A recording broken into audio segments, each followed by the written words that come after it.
นิทานเรื่องหงส์ห่ามเต่าแต่คราวก่อนมีหงส์สองผัวเมียหากินอยู่ในหนองน้ำแห่งหนึ่งในหนองนั้นยังมีเต่าอีกตัวหนึ่งอาศัยอยู่คือกันหงส์กับเต่าได้พ้อกันเป็นประจำจนมีความลึ่งเคยฮักแพงกันเป็นเวลาดนนานแล้วต่อมาปีหนึ่งเกิดฟ้าแล้งฝนบ่ตกพาให้น้ำในหนองนั้นบกแห้งดังนั้นหงส์ทั้งสองผัวเมียจึงปรึกษาหารือกับเต่าว่าเต่าเอ้ยน้ำอยู่หนองนี้ก็น้ำมือน้ำแห้งแล้วหาแนวสิกินกับบ่มีพวกเฮาจะพากันเฝ้าหนองอันเป้าแป่นนี้เฮ็ดหยังถ้าขืนอยู่ต่อไปคงจะตายอึดตายหิวแท้แลพวกค่อยเห็นว่า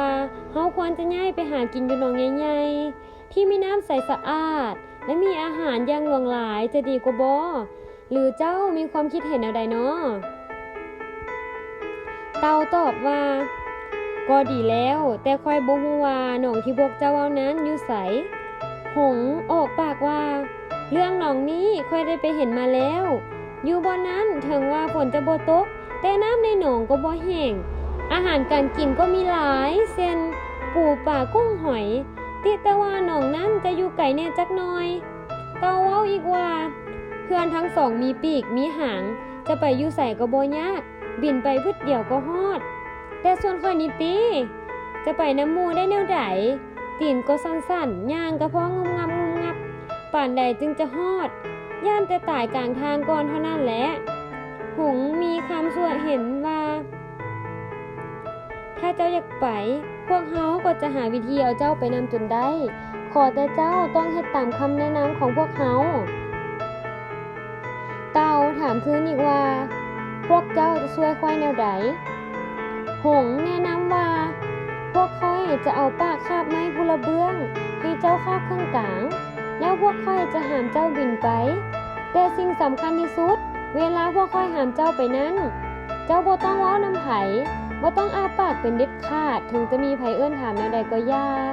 ถ้าเจ้าปฏิบัติได้ตามที่ค่อยแนะนำมานี้พวกเขาทั้ง3ก็จะถึงหนองน้ำอันอุดมสมบูรณ์แห่งนั้นแน่นอนเต่าว่าคันซั่นค่อยก็ดีใจแท้ๆและจะเฮ็ดตามคำแนะนำของพวกเจ้าทุกอย่างขอแต่พวกเจ้าช่วยเอาค่อยหนีไปจากหนองแห้งแล้งและอึดอยากแห่งนี้เมื่อตกลงกันแล้วหงส์ทั้งสองก็คาบไม้พุละส้นและให้เต่าคาบเครื่องกลางแล้วก็หามเต่าบินไปพอฮอดถึงหมู่บ้านแห่งหนึ่งชาวบ้านเหลียวเห็นก็พากันท่วงแซวๆว่าหงส์หามเต่าหงส์หามเต่ามาเบิ่งแม่เมื่อเต่าได้ยินแนวนั้นก็คิดอยากอวดสหาวและอยากประกาศให้คนทั้งโลกรู้ว่ามันบ่แม่นหงส์หามเต่าค่อยนี่แหละเป็นเต่าวิเศษที่หามหงส์2ตัวนี้ไปได้เต่าลืมคำแนะนำของหงส์จึงอ้าปากว้าวอวดสหาวทันใดนั้นเต่าก็หลุดจากไม้คานหาบตกลงกลางดินกลางบ้านตายกับที